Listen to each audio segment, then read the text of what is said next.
back to another episode.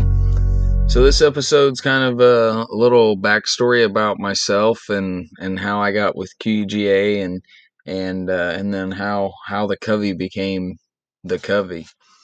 So I guess getting started. My name is Casey Kennett. I am from Jasonville, Indiana. I live in I guess you can call it the west central part of the state. I'm like 2 hours south of Indianapolis, kind of over closer to the state line. Um, and So in my part of the state, we have no pheasants. We just have bobwhite, obviously deer and turkey. But we live far enough south that there's no pheasants. It's not flat so much here where I'm at.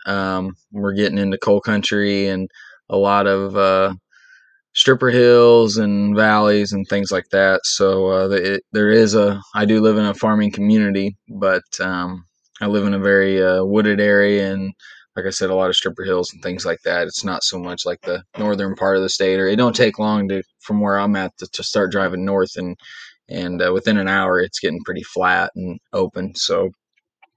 Um, so I live in the thicker part of the state.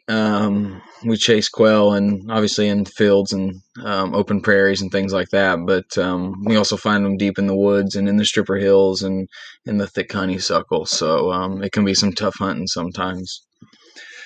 So basically, I started out hunting as a kid. I grew up with bird dogs. My dad had bird dogs. My dad grew up around dogs. My grandfather raised fox dogs and foxhounds and bird dogs. And then my dad and my uncles also kind of carried it on and raised bird dogs. My dad and my uncle Jim had dogs basically throughout their whole lives, and my other uncle Charlie, he had some dogs, and they all hunted. So I grew up with English setters and being around them, and my dad had some German short hairs before that, and from what I've been told, some of the first ones in our area. I hear guys talking about short hairs jumping out of the back of the trucks years and years ago, and they not knowing what they was. So, but they were long gone before I came, and so I grew up around setters and behind my dad and packing I started out with a BB gun and then switched to a single shot 410 and had a single shot 20 gauge and until I worked my way up and now I carry a couple of Brownings that my dad actually passed down to me. So it was kind of a family thing, and I really enjoyed it and enjoyed hunting with my dad, and we've been on some fun trips together and traveled to South Dakota multiple times, and we've been to Iowa together, and so we've had some fun times, and he's taught me a lot, and obviously I'm a bird hunter because of my dad, so excuse me. But so anyway, moving forward, I hunted with my dad as a younger kid, and then once I got into about junior high, his older dog had passed, and we had a dog that was kind of mine, I guess you would say, and she was kind of on the end. We wasn't really hunting her much, and my dad had kind of stopped running her, so and birds were really hard to find. So anyway, we kind of stopped hunting, and through my high school years I didn't hunt, and then went to college for a year and came back and met my girlfriend, and we was able to get a place together, and was kind of settling down, and I decided that it was time to get a dog and to get back into it, and kind of started doing my research and decided that I wanted a German short hair. I wanted something that I could make a family dog, and something that could live inside with me and my wife, and just make a good family dog as well as a hunting companion. So we ended up buying a German short hair. I acquired it off a gentleman that's here in town. Just got lucky. I was looking, and then somebody said, "Hey, there's a litter that's going to be born right here in town. I think it's the breed that you're looking for." I was like, "Are you sure?" And sure enough, it was. And so he had a couple males, and I was able to pick one, and bought my first short hair. And it's funny, my girlfriend at the time, she's now my wife. It turned out to be her cousin, and we still hunt together today and are really good buddies, and hunt multiple times throughout the season together. So I had my first short hair, and his name was Wyatt, and he was a good dog. It's just, for me, at a young age, I was 21. I did all the training myself. I got some tips from my dad and things like that, but basically did it all myself. He kind of had it. I don't know, a lot clicked for him. He wasn't no all-star dog by no means, but he did well for me, and for what I needed. He retrieved well, and had a good nose, and would find birds, and held well. He would bump birds every now and then. He got a little rangy, and would get away from me, and sometimes he would get excited and bump birds. But as far as just a good hunting dog, he was a good dog for me. And it really clicked. I enjoyed it, and I realized how much I had missed it, and we hunted a lot that first year. We didn't find a lot of birds, but we hunted a lot. We put in a lot of miles, and he was a young dog. I think when season came in, he was around 10 months old, and so we just did what we could that first year. But like I said, I really enjoyed it, and it was like something clicked again that, hey, this is what I want to be doing. So social media was a little bit bigger at this time. I'd say this was probably 2011 when I got my short hair, and obviously times have changed since I was in high school and things like that. So a lot of new things were out there on Twitter and Instagram and Facebook and things. So that made it fun too, and the I guess the experience with it, and training my dog, and watching him grow from a pup that first season to into the next season, and being able to put a lot of those pictures out there and stuff. It was really fun. So I realized that I wanted a second dog, and that I wanted to be able to run two dogs in the field, and just enjoy, I guess, enjoy two dogs. I wanted a female. So we ended up finding a female down in Louisville, and we drove down. Actually, we've been on vacation in Michigan, at some buddy's house. We stayed there for a week. We left there, drove straight to Louisville, and picked up our second short hair, that we named Josie, from Tombstone. If you guys are familiar with it, I'm sure most of you are, but Wyatt and Josephine. So those were our dogs, Wyatt and Josie. It's my second all-time favorite movie.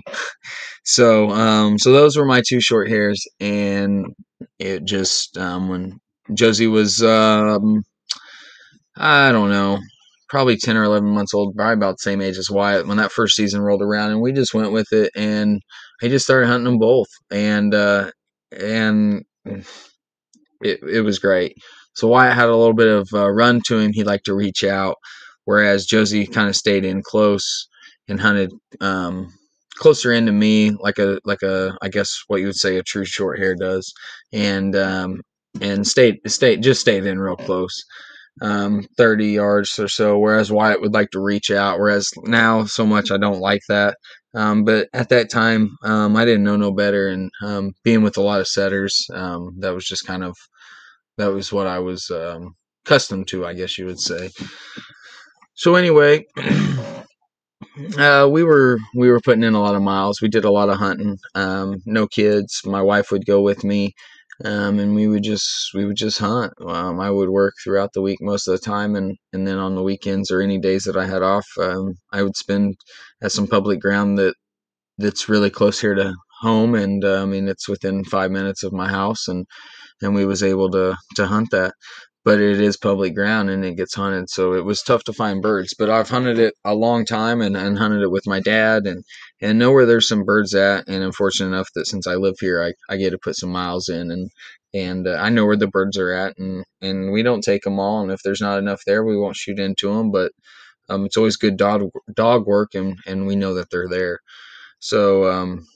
So anyway, I also have some buddies that are farmers, and being from a small community and knowing a lot of people, I've got access to some private ground and some ground in the river bottoms where we can usually find birds. So I'm fortunate enough to be able to find coveys of birds throughout the season. Now, sometimes I do have to put my miles in to find those birds. They're not always just there, but for the most part, we can find some birds.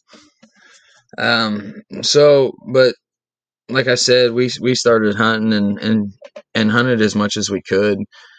My oldest now, he is my oldest. He was born in 2013, in January, and after season, and that next season, it may have cut back a little bit. We didn't hunt as much, but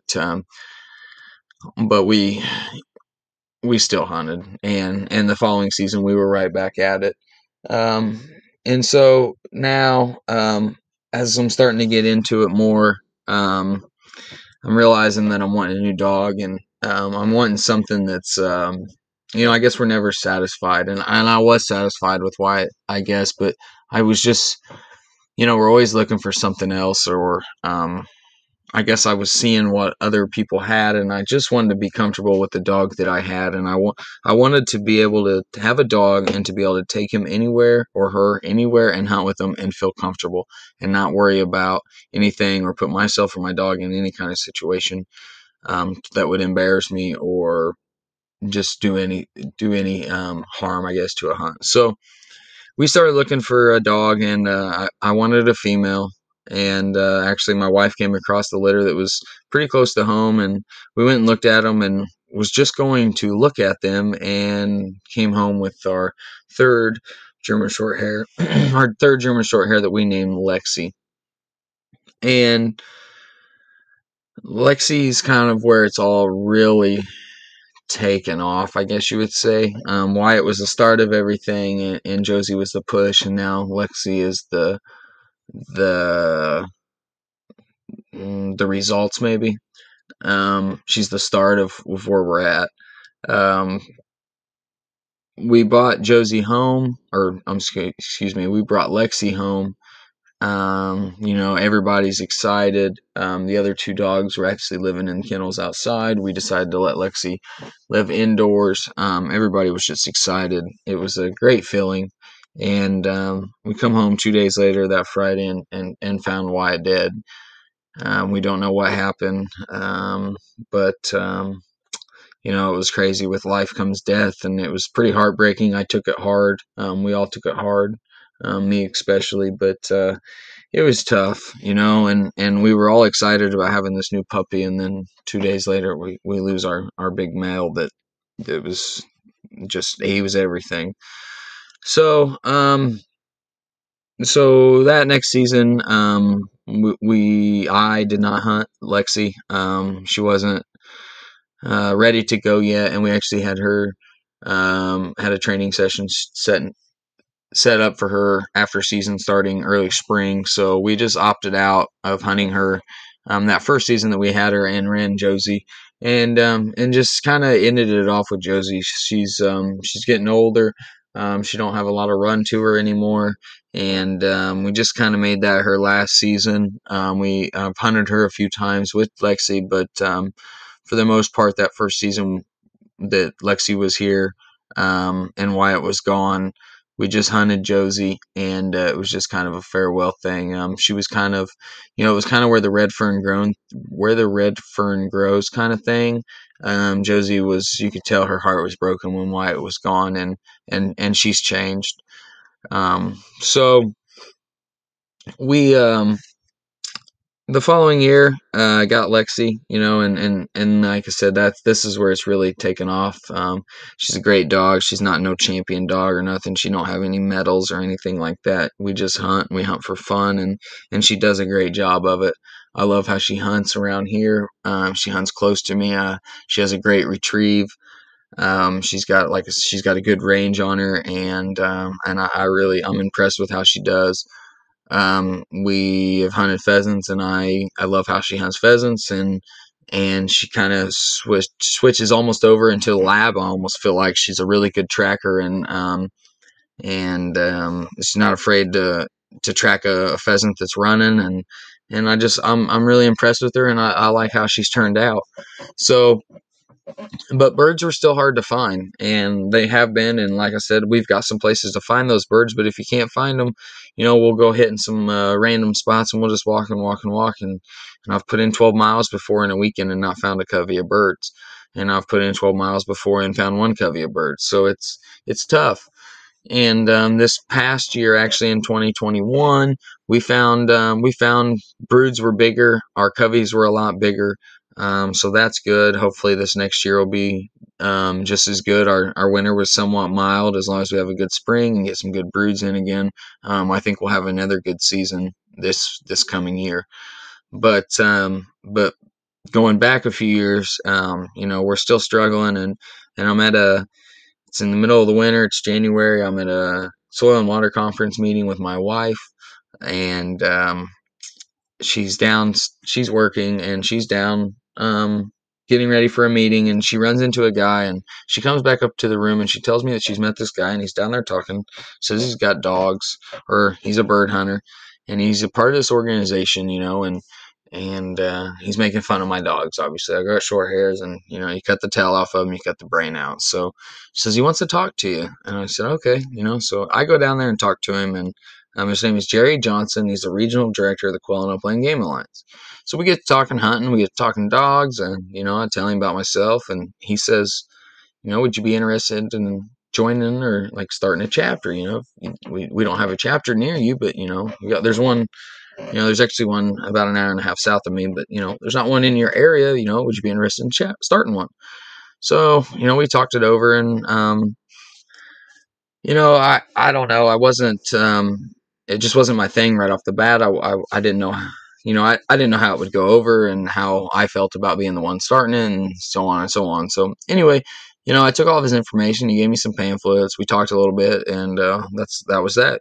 So I went home, and I talked to my wife about it a little bit. Ended up calling my dad. I talked to my dad a little bit, and asked some buddies what they thought about it. And everybody kind of seemed to be on board and was like, let's give it a shot. And if we can make it work, we'll make it work. And so I ended up emailing Jerry back and kind of just asking him some questions, and he got right back with me and sent me some more information and sent me everything I needed. And we talked a few more times through emails, and from there I was like, let's start a chapter. And so we started the West Central Indiana Quail and Upland Game Alliance chapter. So we got the chapter started, and it's been great. I've had a lot of fun, and got to meet a lot of new people, and so getting to meet Jerry multiple times. He invites me over one time to hunt on his property. He says to come over and check it out, see what they got going on over in Illinois, and check out some of their pheasant ground. He says that he would bet some of his pheasant ground, up against anybody's. I'm like, okay, yeah, I'll come check it out.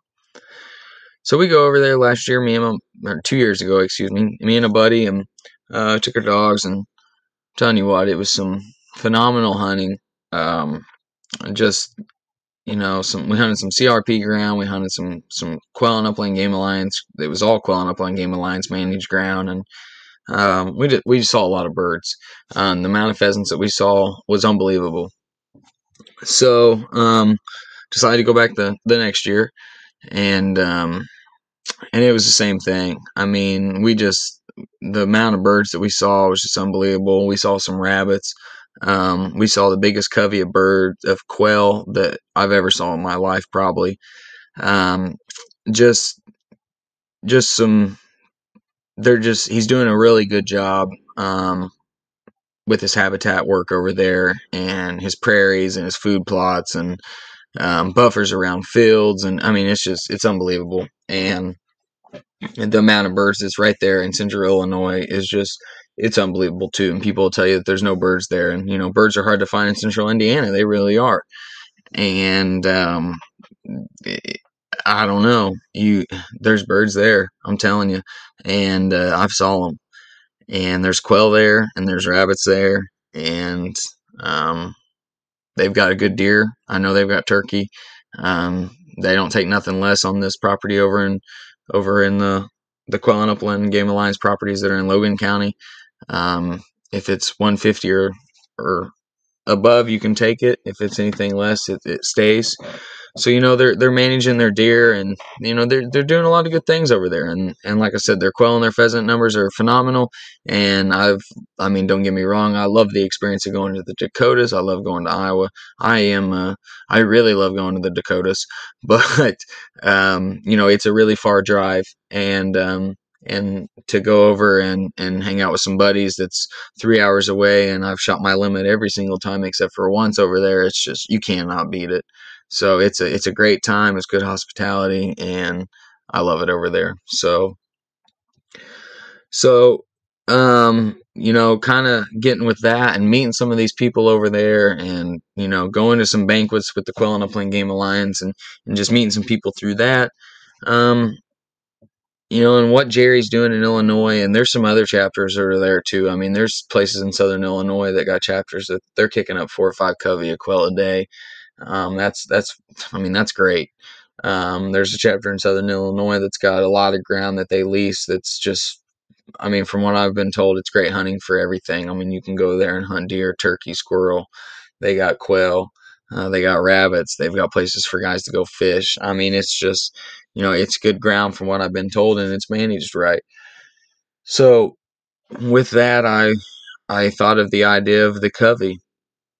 And the Covey is a whatever you want to call it. It's a spinoff. It's a byproduct. It's a subcategory. I don't know, but it's here because of the Quail and Upland Game Alliance, and it's presented by the Quail and Upland Game Alliance, and it's a podcast. It started off as the podcast, and the idea was just for us as guys that are members of Quail and Upland Game Alliance, and also guys that aren't, because we have people that have already been on a show that aren't members, but just a way to tell our stories and get them out there. They're just hunting stories, and I know there's tons of hunting podcast stories out there, but a lot of these people that are on my list are just guys that are members of our organization, and we all don't know each other, and it's just a great way to get our stories out there and to talk, and also they're not all just hunting. I mean, we've had habitat guys on here, and we will have some biologists on here, and so there'll be some informational things on there as far as habitat and do-it-yourself projects for a home. And Mel talked about